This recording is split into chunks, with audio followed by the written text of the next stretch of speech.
result wasn't the result that we wanted. But this is how serious I was about this fight. I don't think Errol Spence has ever been in the ring with anyone as serious as I am and was. Taking nothing from him at all. He came here, he did his thing. He fought back, he fought hard. But I just want y'all to know, a lot of people out there say he was the boogeyman. A lot of people out there said I couldn't take his punches. He was too big. He was too long. And the list goes on from there. This mouthpiece right here is a reflection of everything y'all saw tonight. A reflection of heart, a reflection of will, a reflection of skill, love, the whole nine. So what y'all saw tonight, y'all, everybody's saying it's an instant classic. You're saying it's the fight of the year, so on and so forth. Sure. The man down was coming for the man down. We put on a fantastic performance tonight. I'll thank him again and again and again. He did a fantastic job.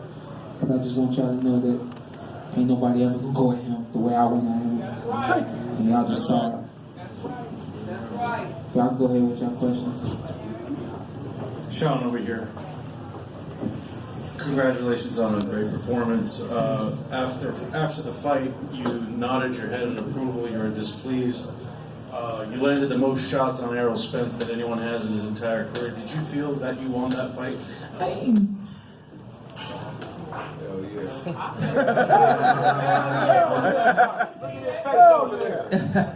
Pretty.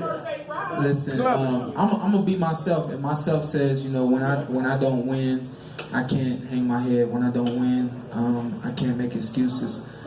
This was a fantastic fight tonight. You know, I definitely have to take a look back. I felt comfortable a majority of the rounds. Really, the one round I didn't feel comfortable in, obviously, was the round my hand touched the canvas.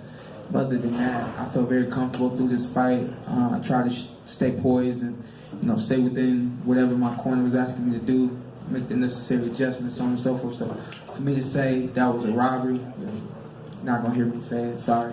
My dad can say it. Barry can say it, everybody else can say it, but that ain't gonna come from me.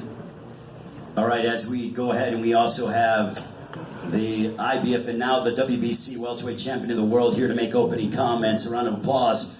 Still remaining undefeated, Errol the Truth Spence Jr. Yeah, man down. Scrap season. I'll have a question, one for Errol, one for Sean. Errol, how tough was that fight physically? Was that the toughest fight you've ever had? And I guess Kenny and Sean, for you, do you think you'll ever get the rematch? It was definitely a tough fight. I knew that coming in. Like I said, he's a tough, rugged fighter. He always comes in shape. He always comes ready to fight. And that's what I was looking for. Sean, Kenny? You know what? I'm gonna let my dad answer that. You know, I'm fighting who they tell me. We want all the rematches. Errol's a great fighter. Run it back. And, you know, these guys need each other to be great. He moves on to the next one. And I expect him fully to be successful as he moves on to the next guy he fights. But all these guys need to fight each other. And I don't think it's not over. There's another great fight in Sean, more great fights in Sean. So, you know, Errol, congratulations. Derek, congratulations. Mr. Spence, congratulations. They did a hell of a job, and then they move on to the next one. Right here, Errol. Right here. Congratulations on the victory. My question for you is, when you scored the knockdown, it was seemingly a very close fight up to that point. Did you feel like that gave you a little bit of breathing room? And when you heard Jimmy Lennon say split decision in your heart, did you feel like you were the winner, or that maybe it might go Sean? Sorry about that. I felt like I won. Like I said, it was a tough fight. And then when I got the knockdown, well, I initially went in to try to, you know, score the knockout. Like I said, if I get him hurt, I'm trying to jump on him. But like I said, he has a lot of heart, and he always comes to fight. He's a true warrior, and, you know, he came back swinging. So, you know, I didn't expect nothing less for him just to stand his ground and try to fight back after I hurt him and scored the knockdown.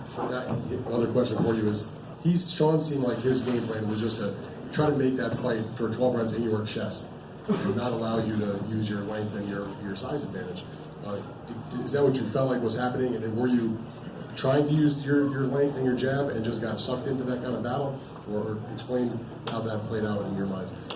Nah, I'm a naturally aggressive fighter. I think, you know, the Mikey Garcia fight I showed, you know, I can box and things like that, but usually my fights, you know, I'm moving forward and I'm stepping forward. And, you know, Sean's, he's awkward like that. He's a guy that's awkward. You know, like I said, he try to make you uncomfortable in the ring. So a lot of times I feel like I'm a good inside fighter. So, you know, the fight happened on the inside, and I feel like I did very well fighting the inside.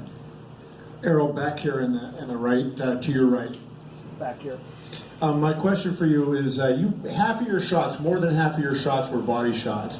Did you feel like your body attack was wearing Sean down and had an impact on him as the fight went on?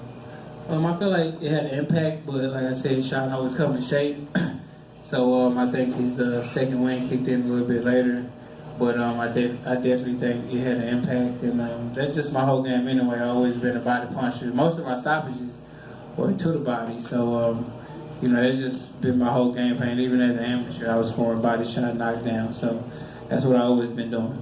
And then, Sean, for you, when you saw, if you would have known going into this fight that you were able to be in his chest the way you were, would you have felt like that would have been a win for you if you would have known for 12 rounds you were on top of him as much as you were? No, I think we came in with a good game plan. My dad actually wanted me to, start out boxing him from the outside. I think that was working.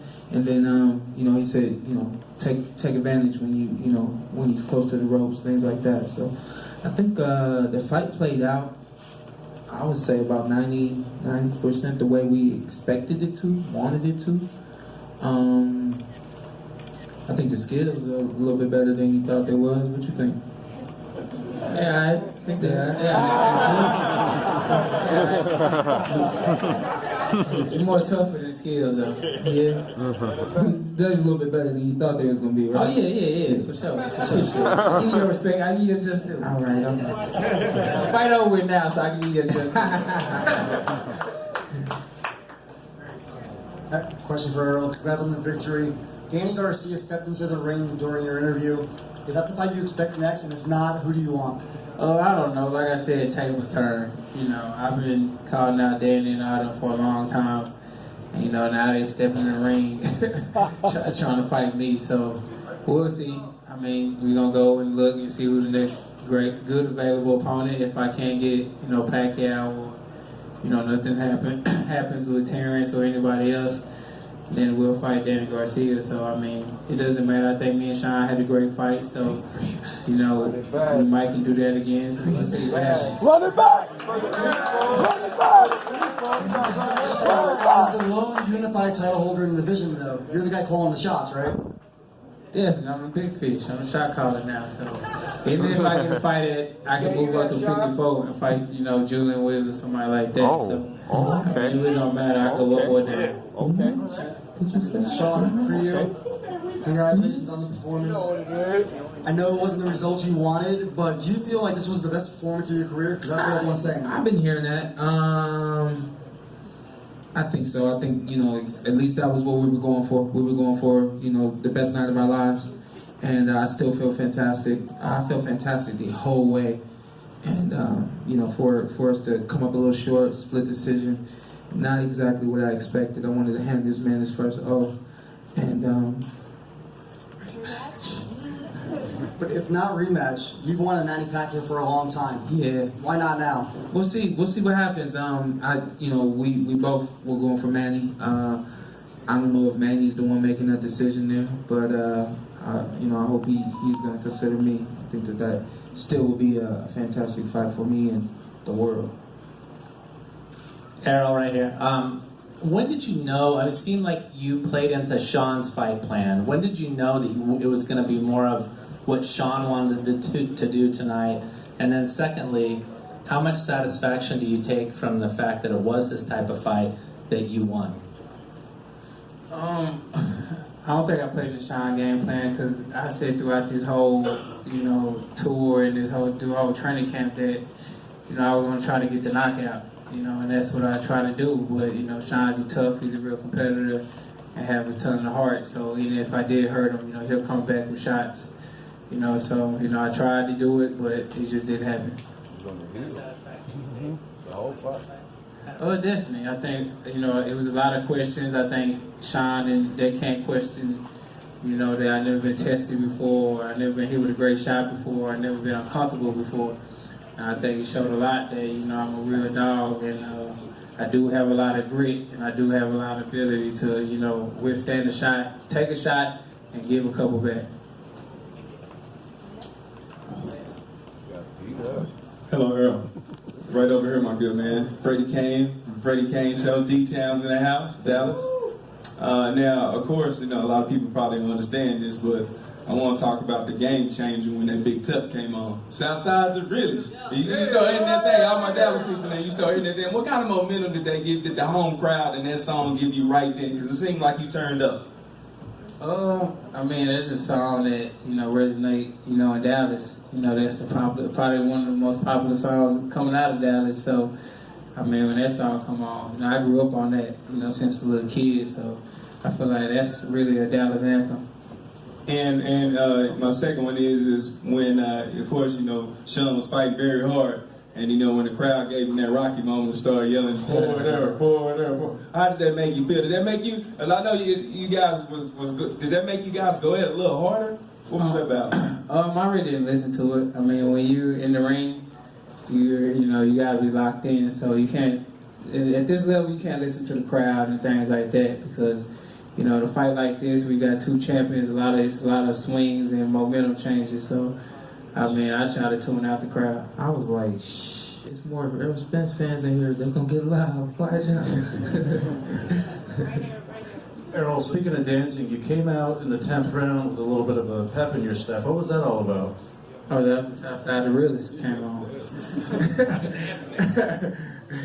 And were you hurt by any point with Porter's power?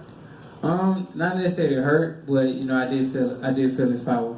What do you think was the toughest thing he presented to you tonight in this fight?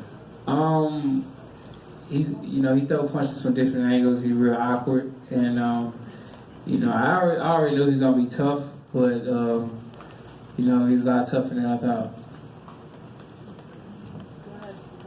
Spence, I have two questions for you. First, leading up to the fight, you were kind of clowning Porter a little bit for having been in really tough competitive fights, close fights, but now that's the man that gave you the most competitive fight that you've been in. Does that make you, respect him more as a fighter? Definitely, I always respect him as a fighter. Him and his dad, I always respect what they did. I've been knowing them since they're amateurs. And, they always been top amateurs, always been winning, always beating the big guys in the amateurs, things like that. So, it's always a respect thing, but, when it's fight time and you got somebody, trying to take your belt, something you fought for a long time, and trying to take food out your kid's mouth, it's a lot of, animosity get built up and, a lot of frustration and things like that, because we doing tours and I'm looking at this dude and thinking about this dude for 10 weeks straight, so it's a lot of stuff get built up, so, it's all over there, I've been on it for a long time, I got a lot of love for Kenny and Sean, and, it's all respect. You gotta run it back. Lastly, you talk about not listening to what the crowd has to say, but I'm pretty sure after this performance, the competitive fight that Sean gave you, a lot of Crawford stands are going to have a field day and they're going to try to pressure you more into maybe negotiating that fight. How do you think you're going to respond to that? It don't matter. Last time Crawford fought on pay-per-view, he did 100,000 buys, so I'm not worried about Crawford right now.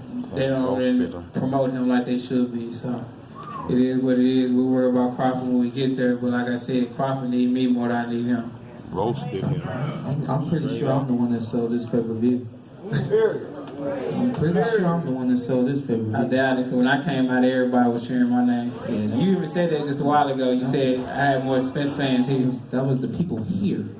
We're talking about people. Still, you didn't promote nothing. I was promoting at the Cowboy Stadium and things like that. You weren't doing nothing. The Cowboys. Cleveland Browns didn't invite you out to do nothing. Cleveland Browns didn't invite you out to do nothing. You playing in Vegas. You from Cleveland. And let me say this. Let me say this. Hold on. You a man with no lane. You a man with no lane. Let me say this. You got in your car and you drove to the Cowboy Stadium. It doesn't matter. Hold up. Let me say this though. I flew from D.C. to New York. I was promoting. I did sweat. I did the Browns versus the Jets. Okay. I came out here. Look, listen. At 1 o'clock in the afternoon, I'm texting everybody. Andre Iguodala, Omar Gooding, who's right over there with me right now. So what part is you? Omar Gooding. What part is you? Hold on. Martin Lawrence was in the stands. Bobby Brown was in the stands. You? For me, Bobby Brown came in the back room. So when you fight after this, where you gonna fight after this? My point is, where you gonna fight after this? You're not gonna be on pay-per-view after this. You're not gonna be at pay-per-view after this. I bet my next fight be pay-per-view. Yeah. I bet my next fight be pay-per-view. It's supposed to be. That's the next step. Okay. The only reason you're on pay-per-view because you fight me. So let me sit down somewhere. Oh! Sit down somewhere. You would not be fighting on pay-per-view one for me. You can't even sell out an arena. What arena can you sell out by yourself? Facts. True facts. True story. True story. I just told you, baby. Facts. I just told What you. arena can you sell out by yourself? Who can you text to tell them to come to the Matter of fight? fact, I ain't even talking no more. Who can you text to tell them to come to the fight? Unified champion. Nobody. Unified You don't got the juice. You just got some orange juice right there. That's it. That's about it. You need to take off that green jacket because I just took your belt. It's fly, baby. It's fly. Facts. Facts. Hey, you took the belt, but I'm still me, baby. You took the belt, but I'm still me. And then you love, and then I'm gonna go ahead and beat up that UFC. I'm gonna get you done. That will get you more packed. Hey, we're running back when we're done taking all the belts. Hey, we'll run it back when we're done taking all the belts. We'll run it back after we clean out the division. That's when we'll run it back. We'll run it back when we clean up the division. Thank you, everybody. Thank you. We'll run it back when we clean up the division.